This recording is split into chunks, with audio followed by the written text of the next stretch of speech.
Tonight on CTV3 News, Parliament votes for Shine Barrow to apologize to House Speaker Valerie Woods. He has until October 31st to do so. A protest at the foot of Independence Hill. 31-year-old Oswaldo Vasquez is laid to rest, and the students of Trinidad Government School commemorate World Egg Day. These are some of the stories we have for you tonight in our newscast for Friday, October 13th, 2023.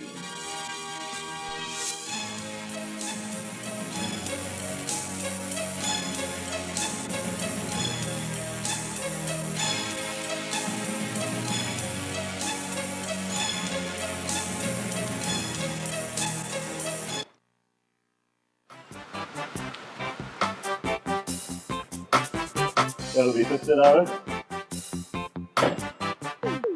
Thank you.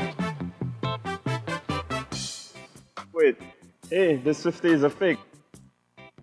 How do you know it's a fake? What are you talking about, sir? How can I identify a genuine note from a fake note? Well, a genuine 50 has a watermark with the jaguar and the written words of the 50, also a thread. Know your money and know a fake one when you see it.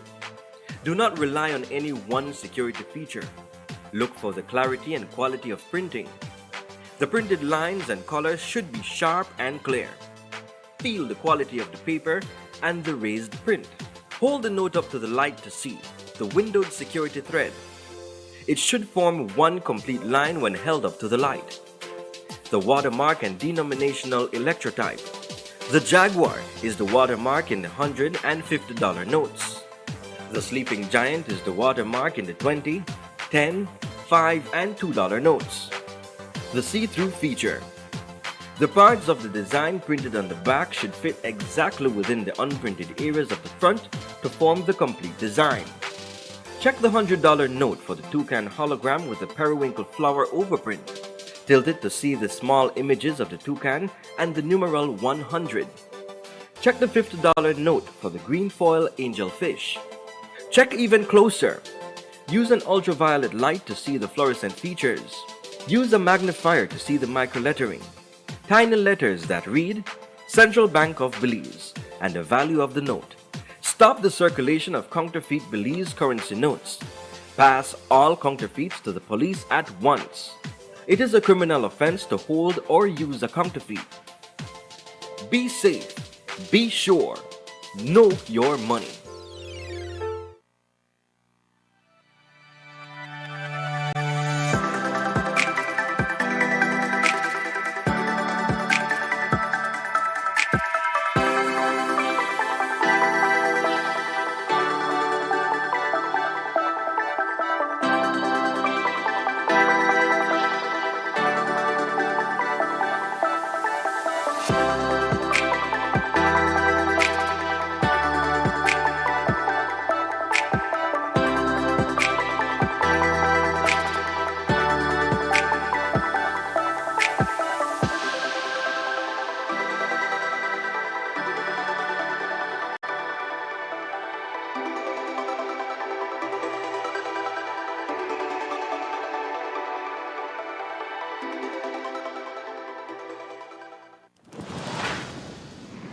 Movies are dreams.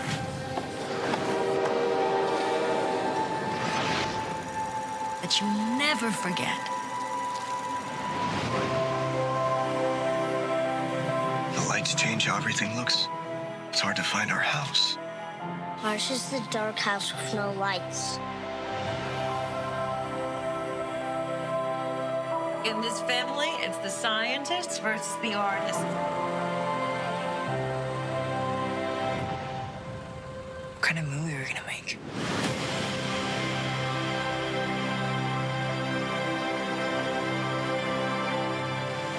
You stop making movies, it'll break your mother's heart.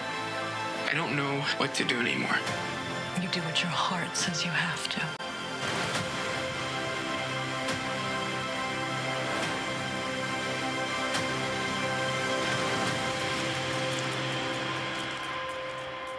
What was your favorite part?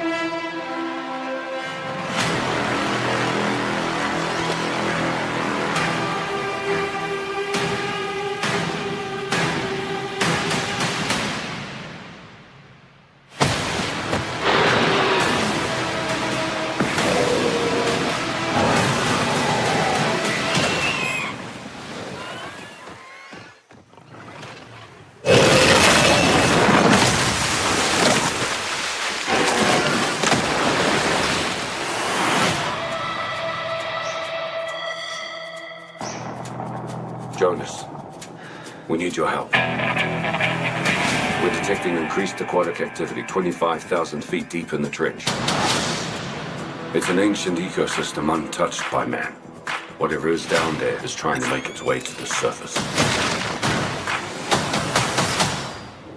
This was a bad idea.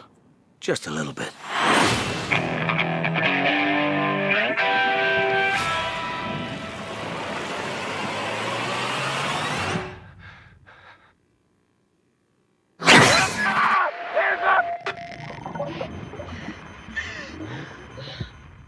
Jonas, we've got company. That's the biggest meg I've ever seen. Biggest meg anyone's ever seen. That's the apex predator. Everybody make it to the station! You can make it! Keep going! 3 massive megs and who knows what else have escaped the breach. I just hope it goes better than last time.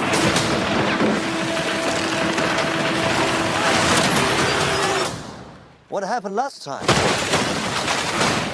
You don't want to know. This ain't the end. I saw you again. Go! We've never seen this before. They hunted it back.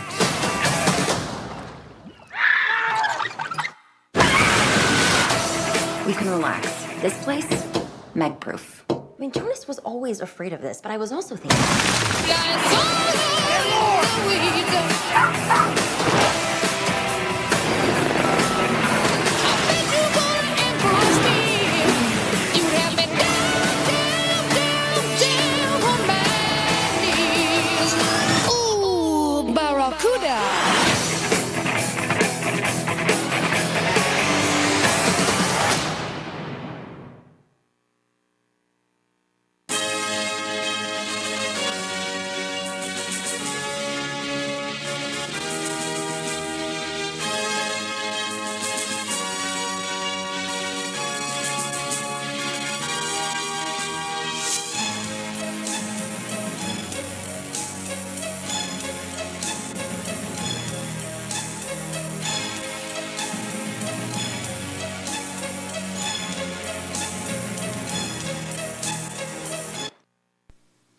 Good evening. With your news, also simulcast on Face FM 106.7. I am Joanna Rodriguez.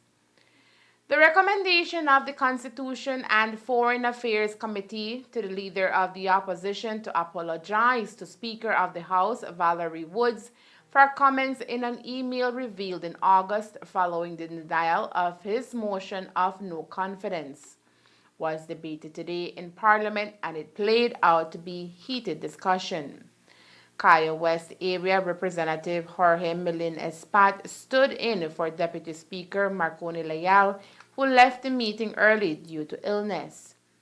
Opening the debate, Kaya South Area Representative Julius Espat moved that the apology be made by October 31st at 5 p.m. We don't have to be friends in this arena. It is an arena. But we have to have respect. What is more concerning to me is that the letter was written to a Madam Speaker. It was written to one of our women of this country.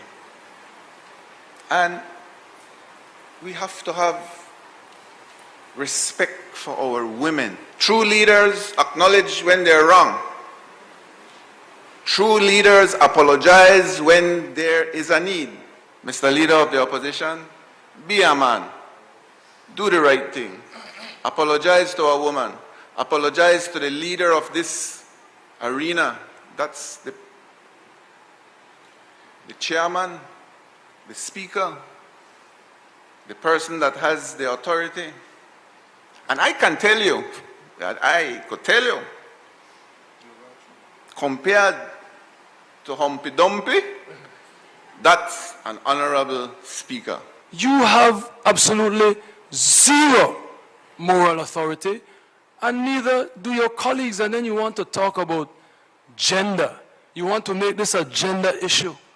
When the member from Alberts, in this honorable house that you claim should have required by its members the greatest reverence. In this honorable house, the member from Orange Walk South said things to the member from Alberts that I dare not even repeat because it was so reprehensible. And none of you did anything. And even the speaker did not require any House committee meeting of the Privileges and Standing Order House Committee.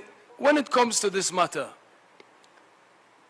the House Committee has absolutely no jurisdiction on this matter. These standing orders, whether you read it in paper or you read it in the book, do not govern the interactions or the conduct of members outside of this honorable house. The standing orders make a clear distinction as to conduct in the honorable house and conduct outside of the honorable house. And there have been constant misinterpretations of the standing orders. When members have a right to come into this honorable house, whether it is on the intervention, whether it is on an urgent matter, whether it is on a privileged motion, whatever it is, members have a right to their voice. And if the speaker is acting in a fashion that is injuring and infringing on those rights, he or she will be called out. And I make absolutely no apologies for calling out the speaker's action. The member has been arguing that he sent this email from outside of the House to Madam Speaker. And yes, maybe he was physically outside of the House.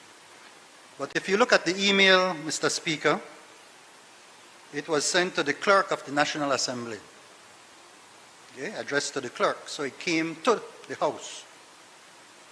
And it was signed by him as Honorable Dr. Shineborough, sorry, member from Kaya South, leader of the opposition, House of Representatives, and MP for Mesopotamia. Both of those, in my view, clearly make it a document within the House of Representatives. I will go to the minutes of that meeting, Mr. Speaker, with your permission, and I will read from it. This time I'm asking your permission to read from it a couple of the points that were in that in the minutes. In point number 2.3, the Honorable Barrow then informed the committee that the pro tem chair needs to acquaint himself with the standing orders because a motion would have to be moved to bring such matter to the House committee. Point 2.3. Then point 2.4, the committee was referred to the announcement made by the Speaker on the 11th of August 2023, and a portion of the announcement was read by the Deputy Clerk. And I will read a part of that. It really is a matter for the Privileges Committee pursuant to the Standing Order 74-1A. Point 2.5. The Pro Tem Chair then referred the members to Standing Order 74-1A, which gives the committee the power, quote, to hold meetings on their own initiative without having the matter referred to them by the House, close quotes. So the member from Mesopotamia cannot make up rules along the way and try to misguide the Belizean public. I saw his reports in the news media making this argument that the committee was out of order in addressing the matter, when clearly it is provided for, and when clearly his letter was between himself and the National Assembly, and so falls squarely within the House of Representatives. Joining the debate was Patrick Faber, who, as a member of the committee, placed on the record via a letter sent to the committee on October 11th that he distanced himself from the comments made by Barrow. I hold firm to what I've said in my letter of correspondence to the Constitution and Foreign Affairs Committee that dealt with this matter on Wednesday last.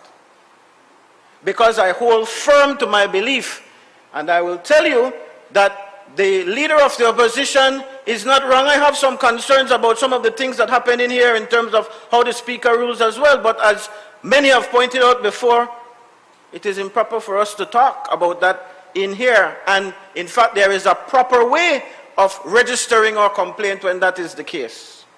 So it is out of no ill will or malice that I wrote my position to the committee. I don't want to go into there, but if it is a vote you're looking for, you see, it ain't going to happen. I want to make that clear, because I am a UDP, and I am not in any kind of way siding with the People's United Party or with the government, but I am standing up for what I believe is correct as it relates to the quorum in this honorable House.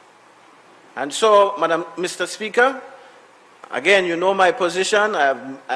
Many members over there have articulated it, elucidated it, whatever description you want to put to what they've done to it.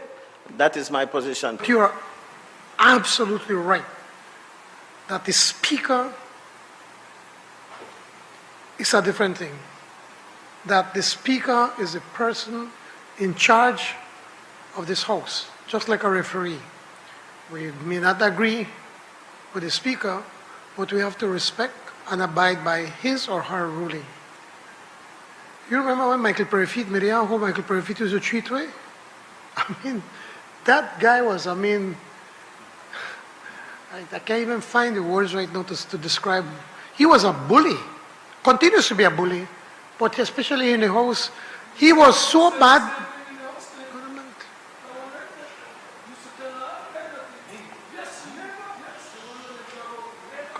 Members.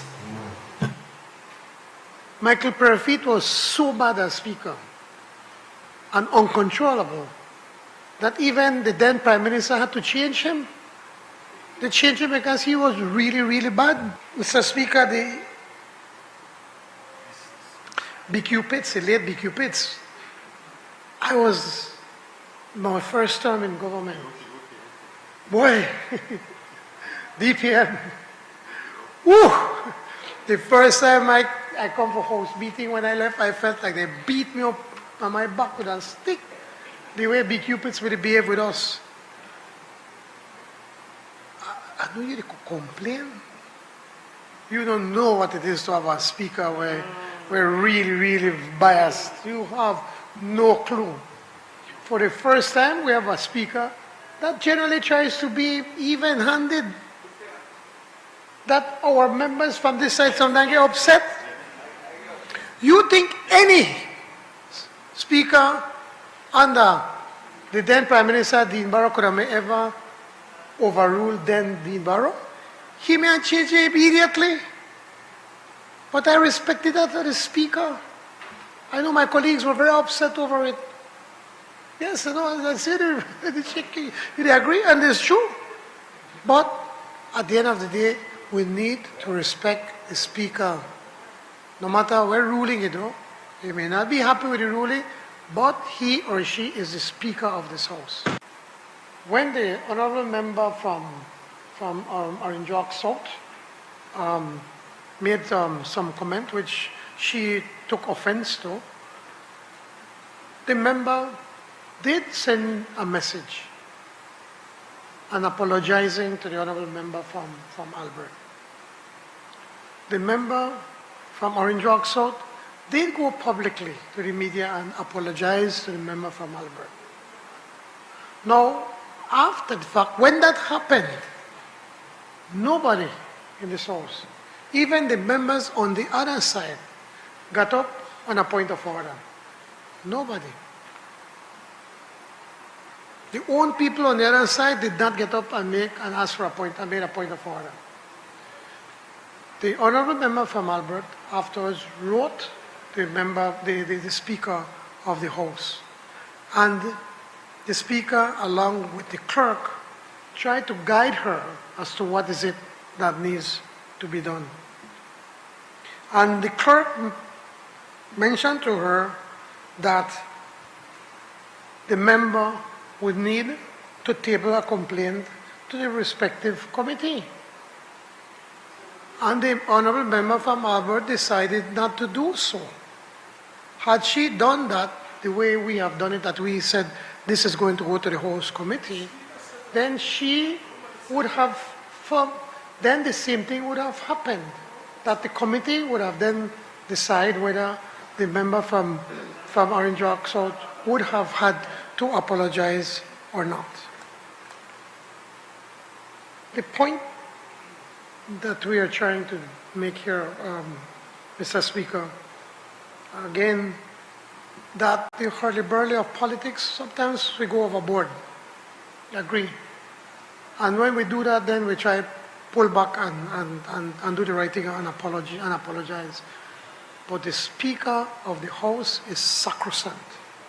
We cannot allow the Speaker to be disrespected in the way that the Leader of the Opposition has done. As parliamentarians met today inside the House of Representatives in Belmopan, a number of United Democratic Party supporters gathered at the foot of the National Assembly. Their protest was centered around a loan request by the Belize Airport Authority to the Social Security Board and other social issues, including the high cost of living. Chairman of the UDP, Michael Perifi, told reporters that today's protest is just the beginning and GOB can expect further mobilization by its supporters. Absolutely, and as was asked before, it's not just SSB. It's SSB, it's cost of living. This government will table another loan motion this morning, for $7 million from the IDB. And that's because when they sent the order papers to us yesterday evening, it was not on it. So they are trying to spring another $7 million loan on us for what reason, we don't know. And with that, it takes it close to and approaching and going beyond $1.1 billion they are borrowing in less than 3 years. So that's an issue. It was a trigger. People are sensitive about that issue because it was a huge issue in the last PUP government, but that's just one of the many problems with this government. Certainly it's not just SSB, but that was another trigger. We have been through this SSB scenario before. And just this year, back to back, they borrowed $6 million and another $12 million, and then DFC. And look, we're tired of it. And we know that a trend will develop here now where they are turning now to the SSB. And they will turn again to the DFC because they have not found ways to grow the economy and make sure that the economy is robust enough to generate good taxes to sustain the country. So what they'll start to do now, because they know they are in trouble for 2025, they're just going to try and fleece everything they can now, and we have to make them know that we are not with that. Now, while the UDP's protest started off peaceful, the handful of supporters present became agitated and began attempts to break the police barrier. As the crowd became more agitated, the opposition leader Shine Barrow exited the assembly building to address his supporters. The people are very frustrated. The people are very unhappy. You can't contain the people's frustration. Sir, but are you trying to stop them? The people are very frustrated. The people are frustrated, This is all frustration. What's happening right now? I'm over here healing my people. The people are frustrated. Sir, will you ask them to stop, sir? The police officers have it under control. The people are extremely frustrated. This is what happens when you are not giving the retired BDF people their monies. Sir, that's a small crowd, sir. That's only 20%. What happens when you have tens of millions of dollars to invest in these shell companies by cronies appointed by the government, just giving out these tens of millions of dollars left and right. Sir, but it's very frustrating. SSB loan, is it? Because we see signs asking for lower food and lower fuel. Of course, all of these things are a part and parcel of a failed PUP government, and the people have just had enough. Barrow made attempts to quell the rowdy crowd before making his way back into the House meeting. However, his attempts were futile. Though the supporters were able to break through the barriers, officers present at the scene responded in a calm and controlled manner and were able to quickly contain the situation. A few months ago, a dispute arose between the government of Belize and Oceania in Belize concerning the proper legal process required to hold a referendum on the matter of a constitutional amendment concerning the current moratorium on petroleum exploration in the maritime areas of Belize protected by the Petroleum Operations Maritime Zone Moratorium Act. That dispute triggered Oceania Belize to carry out a petition drive which saw the collection of over 22,000 signatures. Those signatures were submitted to the Governor General in June. As required by law, those signatures were to be verified in order to accept or deny a referendum, but that never happened. What did occur is dialogue between both entities. During the discussions, the government confirmed that it has no intention of amending or repealing the provisions of the Moratorium Act. Both entities also reaffirmed their commitment to respecting the express demand from the people of Belize for meaningful consultation on the matter of petroleum exploration in the maritime zone protected under the Moratorium Act by way of a referendum, and recognize a significant cost associated with a national referendum, and remain mutually committed to meaningful engagement to focus on the many marine conservation challenges that require immediate collaborative action. After both sides made recommendations, an agreement was reached, including an amendment to the Referendum Act to expand the circumstances in which a referendum shall be held. That bill was introduced today in Parliament by the Minister of Public Service, Constitution and Political Reform and Religious Affairs, Henry Usher, which seeks the amendment of two sections of the Referendum Act. 1. On any proposed amendment or repeal, whether express or implied, of the Petroleum Operations Maritime Zone Moratorium Act. And 2. On any proposed legislation affecting the carrying on of petroleum operations within the limits of the maritime zone of Belize. Madam Speaker, just as a little background, a statement was released yesterday, jointly signed by the government of Belize and by Oceania in Belize. I have to congratulate the Attorney General for representing the government of Belize and Mrs. Jacqueline Marshall-Leck for representing Oceania in Belize for their continued dialogue and for drafting this statement, and certainly Oceania for keeping the communication channel open after the petitions were submitted to the Governor General. A few points on the joint statement. 1. GOB confirms that there is no intention of amending or repealing the provisions of the Moratorium Act. We have to be clear about that. 2. GOB and Oceania in Belize are mutually committed to meaningful consultation on the matter of petroleum exploration in the maritime zone. 3.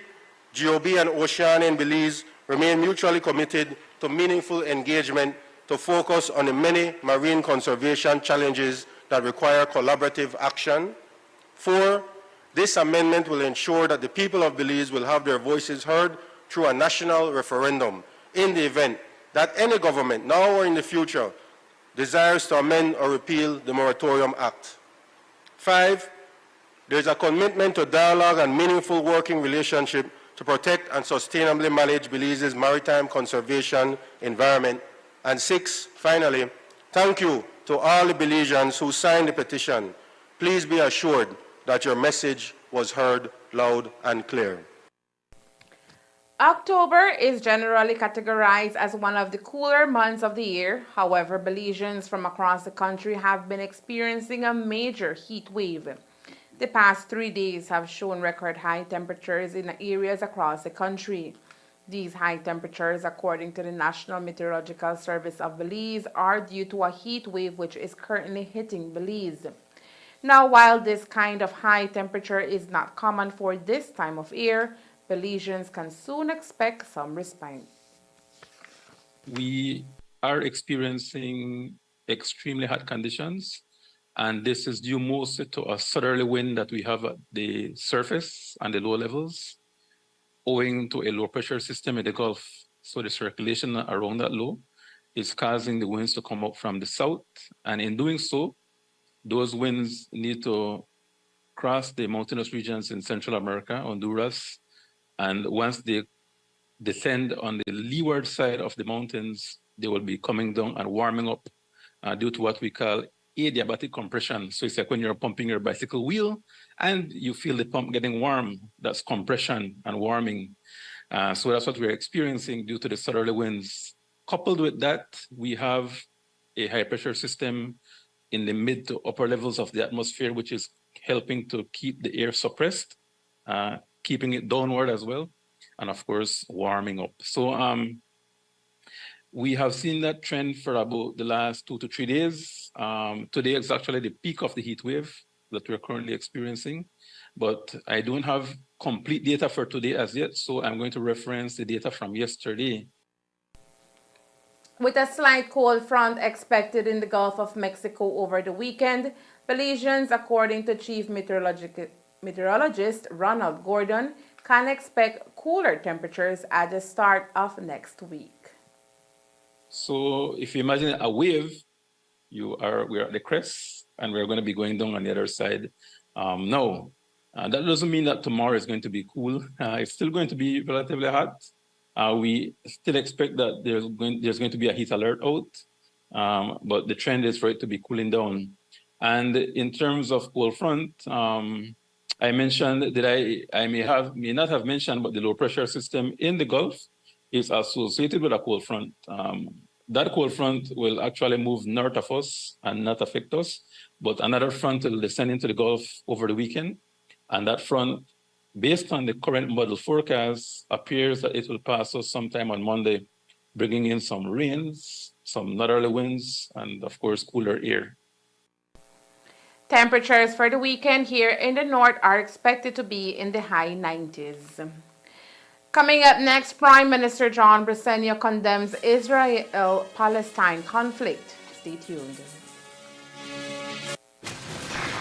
Tell me something. You can go anywhere.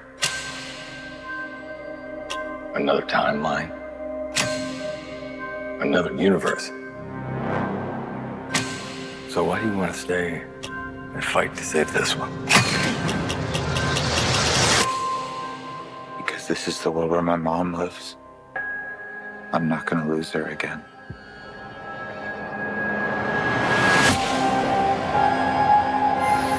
Time has a pattern that it can't help reliving. Different people, different worlds, drawn to each other like magnets.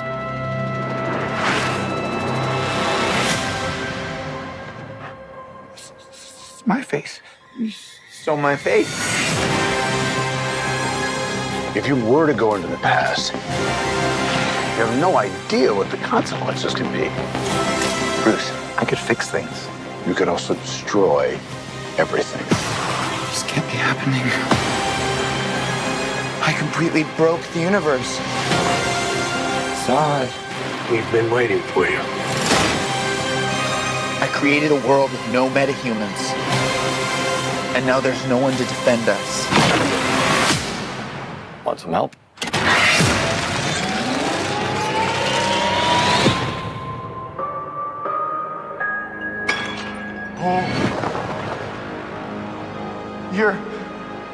You are? Yeah. I'm Batman.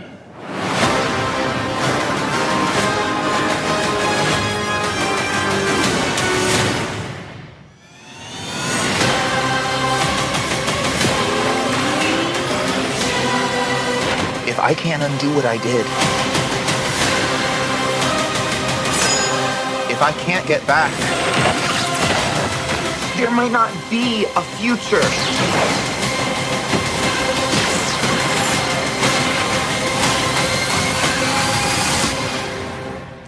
What's the play? Batman, what do we do? We try not to die.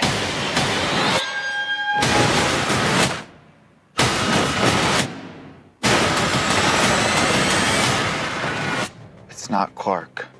My name is Kara. I'm Barry. We're Barry.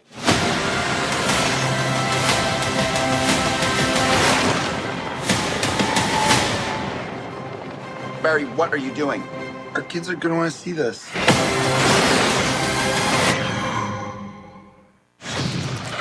Come on, let's go! We gotta catch up with Scooby-Doo! In the middle of nowhere, Scooby-Doo found a little courage. That's me!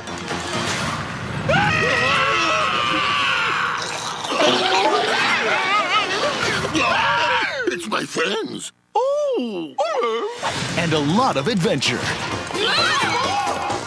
Like, man, this place is totally freaky. Why is the water dripping upward? Now, If you're in a situation, I've never seen cicadas that big before. More weird and creepy, mysterious stuff happens in nowhere than anywhere else in the world. it's on our flag. Getting scared, then welcome to the town that isn't there. Enjoy. Yes, ma'am. There's nowhere to run. The insects grow to crazy sizes here. Where creepy is a compliment, bananas is a verb. Bravery, I'm confident, is still a dirty word. And nowhere to hide.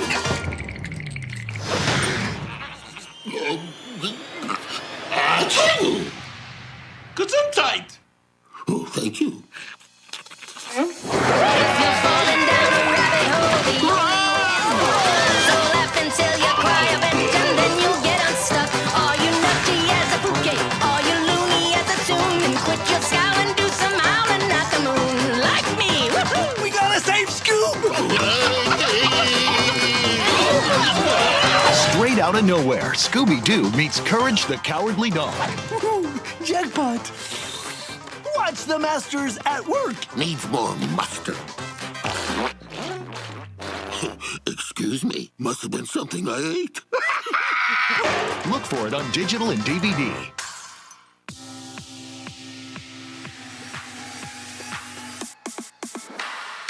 Sign up for Smart Share Plan and save big. Whether you're a small entrepreneur starting up your business, a student on a limited budget, or a family trying to save, this is the plan for you. With unlimited SMS, calls, and data, we help you save. Get up to 5 lines for as low as $30 per line monthly, only with Smart. Sign up today at any Smart showroom or sales manager countrywide. So get your business going, share more memories with friends, and be ready for the day with Smart.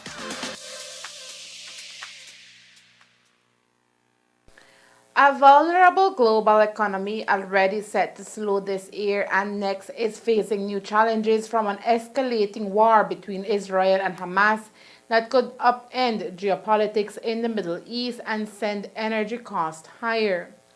Oil prices jumped by as much as 5% over the weekend as markets brace for further disruptions to the energy supply. The headwinds add new uncertainty when the world economy is already reeling from weakness in China, mounting recession brisk in Europe, and the ongoing war in Ukraine. For gas prices in particular, the attacks in Israel come just as pressures were finally easing. The conflict in the Middle East threatens to push those prices back up. Worse than the economic impact of the crisis is the horrible loss of civilian lives among both Israelis and Palestinians. Most recently, terrorist organization Hamas launched a surprise attack on Israel. Gunmen breached security barriers and over 2,000 missiles were launched from Gaza. Hours after the Palestinian attack, Israel's Air Force retaliated with air raids in Gaza. Similar to the rest of the globe, here in Belize, the Brazilian administration is monitoring the conflict closely, as Belize, like other countries, could be impacted in many ways.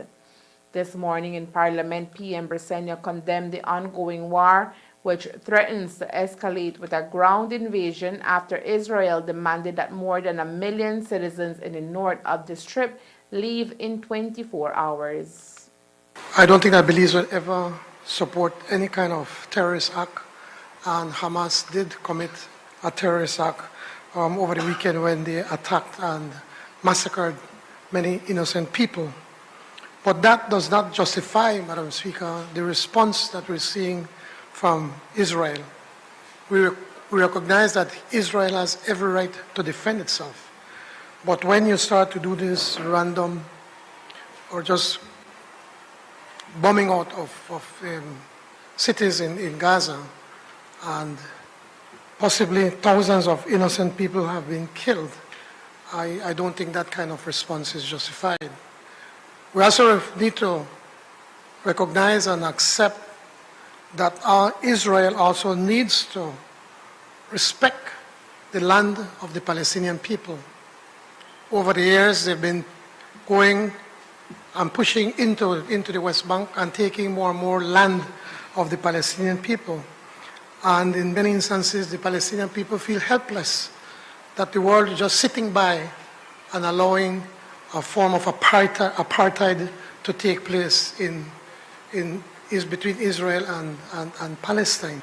Madam Speaker, I believe that we need to not only pray for peace, but to try to put some pressure between both sides for there to be some sort of settlement or to cooling off of the tensions at this moment, and that hopefully that Israel will recognize the land that they have illegally annexed from the Palestinians, and to be able to return those lands so that there can be lasting peace in the region.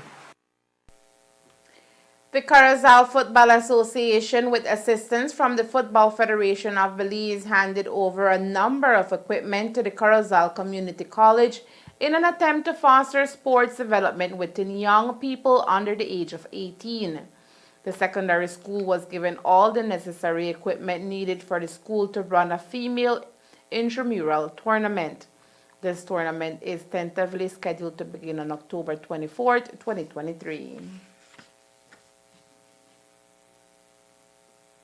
Yesterday, we handed over equipment to the Corozal Community College because we are engaging with them to have them run the U17 female tournament.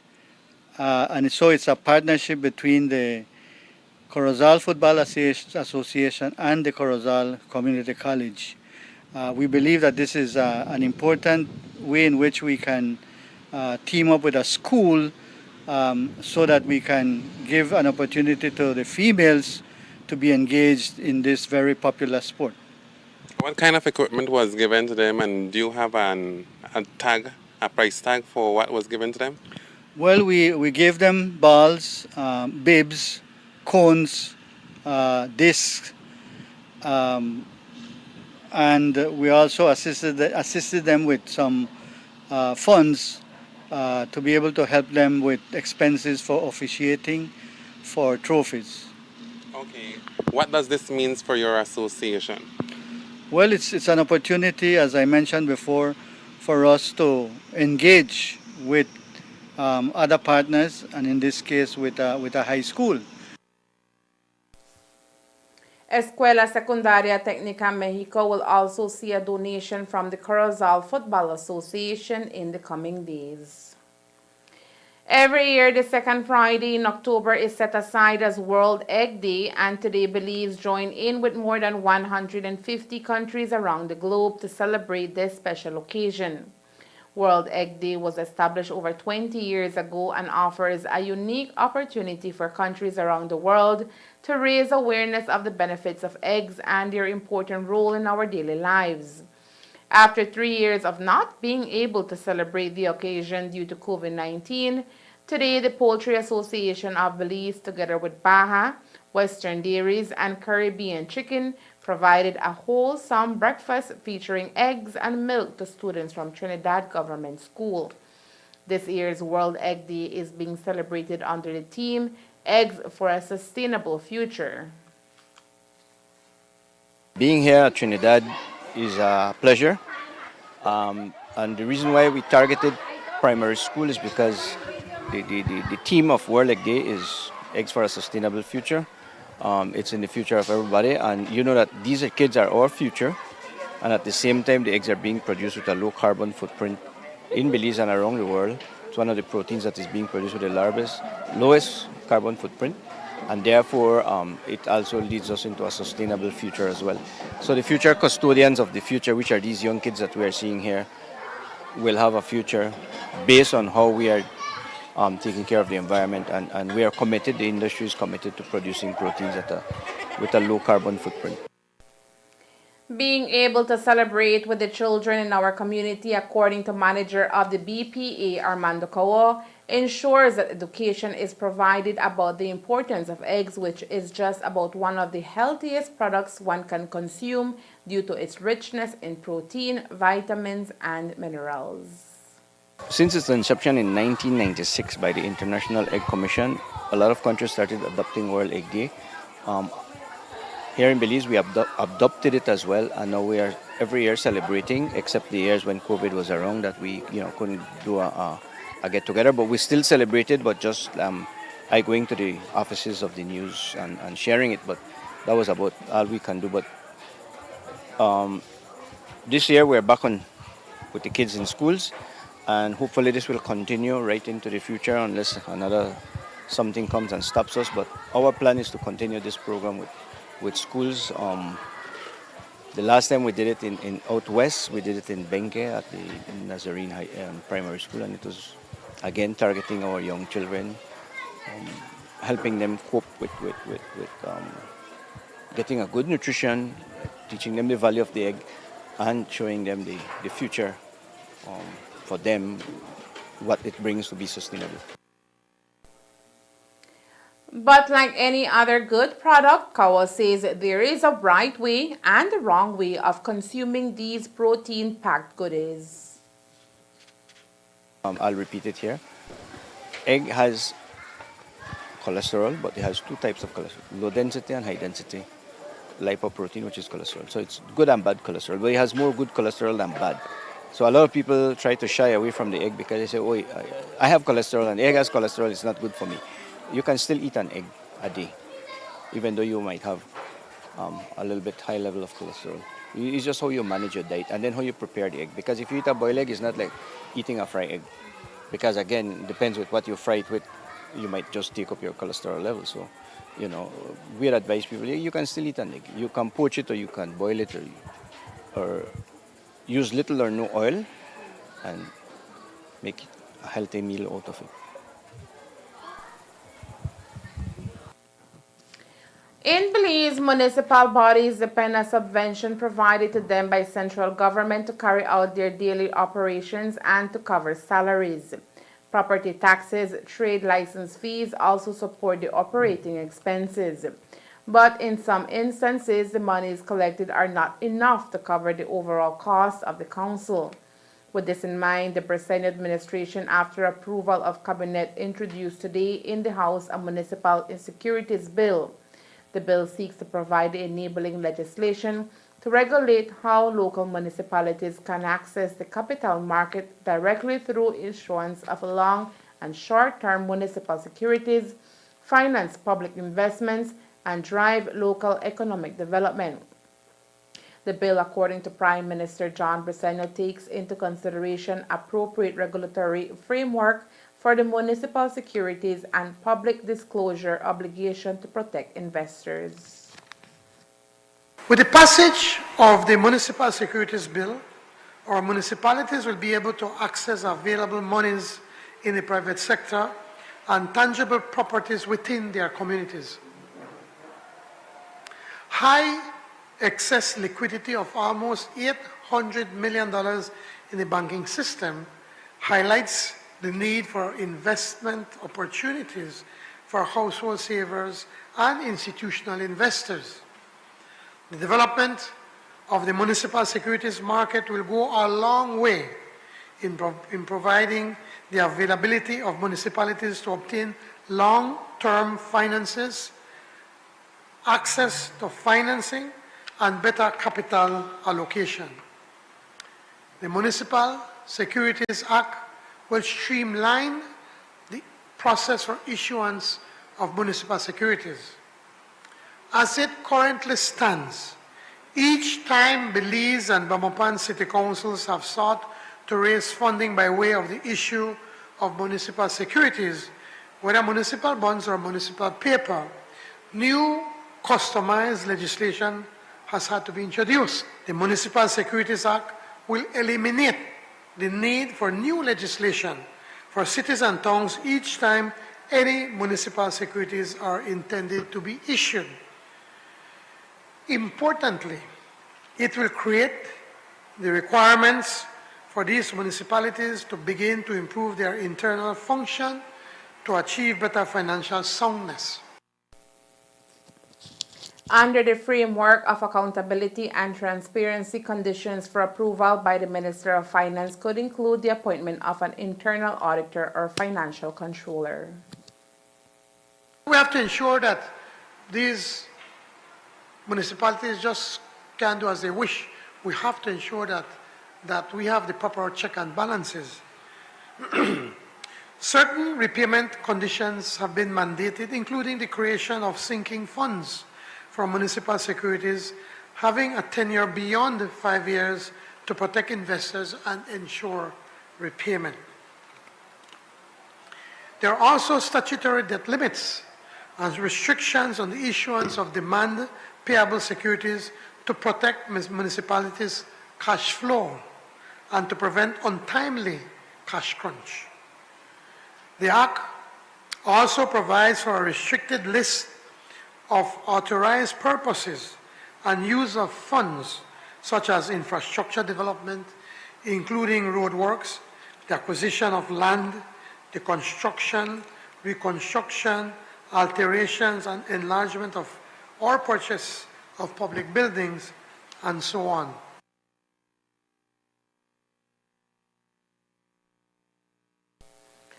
The Corozal Football Association is joining hands with the Corozal Sports Council to bring a spectacular episode of international football for sport lovers this coming weekend. While it will be a friendly match with a team coming from Tulum, Mexico, the CFA says it is an opportunity for young people under the age of 17 to connect with peers of another country who speak another language. It's going to be a bit bigger and broader. This is a U17 category. It's Guerreros Mayas FC against New Mercy FC, the champions representing Corozal. Today with us we have the coordinator from Quintana Roo, Mr. Alonso Medina, who is coordinating with me from over there to here, and we look forward to have more events. So I invite the public to come out this Saturday at 2 p.m. to see the showdown. When we host them, we take care of them, we feed them, we make sure that their travel from the border to the pitch is safe and as well back to the border. And the expenses are paid through the CFA office with my good friend Mr. Damian Johnson and the chairman of the CFA. This is the beginning of future matches, and the idea of this is to bring the development of sports in our area. And we look forward to have competitions very soon, but first we must start from here. We also spoke with the Mexican representative who visited the CFA today. Nos sentimos muy contentos. Estamos en representación del director deportivo, el entrenador Fernando Montes de Oca. Él nos ha encomendado una tarea muy importante de vincular lazos con el vecino país de Belice, aquí con el coordinador de deportes, Abner. Estamos coordinando para que este encuentro sea de lo más atractivo, esperando que sea un plus para la inauguración del torneo de la Sub-17. La verdad que estamos muy contentos, a nombre de todo nuestro cuerpo técnico, comandados por el profesor Félix Quesada, que es el director técnico de la Sub-17. Y bueno, pues esperamos que el sábado sea un buen encuentro para nuestros chicos y para los chicos de nuestro vecino país de Belice. ¿Cómo se hizo el enlace entre Belice y su equipo? La verdad que hace 8 años que estamos trabajando en coordinación y hoy se dio la oportunidad de platicar con Abner, que nos ha dado todas las facilidades para poder traer a los guerreros de Tulum. Yo siento que es una de las mejores experiencias para los chicos, traerlos a otro país a jugar, a otro tipo de juego. Y bueno, será una experiencia para los dos equipos, para los dos países. Guerreros Mayas FC will be facing off with No Mercy FC on Saturday. An annular solar eclipse or ring or fire eclipse will occur on Saturday, October 14, 2023. A solar eclipse occurs when the moon passes between the Earth and the Sun. thereby totally or partly obscuring the image of the sun for a viewer on Earth. The eclipse will be visible here in Orange Walk as of 9:51 a.m. and is expected to last for over 3 hours. The annularity of what is called as the Ring of Fire, however, will last for 5 minutes and 11 seconds. Residents are advised that regular sunglasses are not powerful enough to protect the eyes during this event, and the special eye protection are the best option for viewing the eclipse without injury. Across the country, we are constantly witnesses to dollar drives being organized to assist someone in need, be it to cover medical expenses or for some other type of need.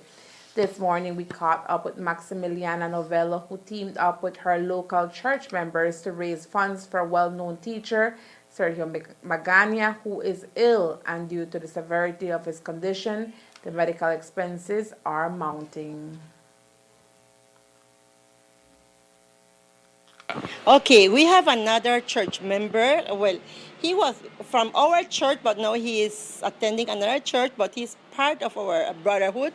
But he's very ill right now. He's a retired teacher, Mr. Sergio Magana, a community member of Ranchito Village, and I think he's part of the village council there. A very dynamic teacher, but right now he's suffering from his heart. I think he'll be having a surgery, and they're asking for blood. And we also want to help him with medical expenses. So on Sunday, which will be the 15th at 7 p.m., the Pathfinders Club will be out there at the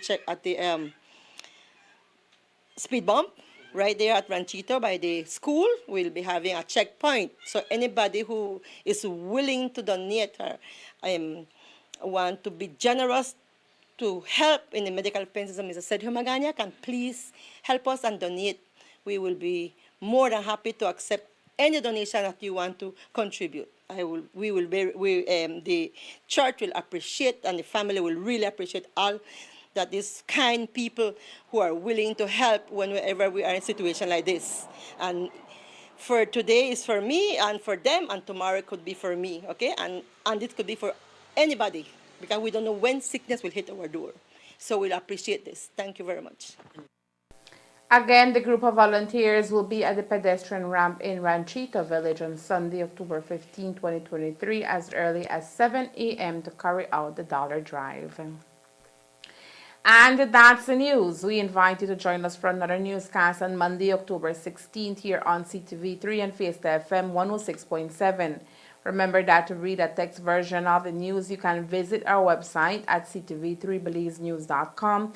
You can also log on to our Facebook page for current stories at facebook.com/ctv3beliezenews or our YouTube channel at ctv3newsbz. Remember to wash your hands and remain safe. From all of us here at CTV3 News, have a safe and pleasant weekend. Thank you for watching and listening. Good night.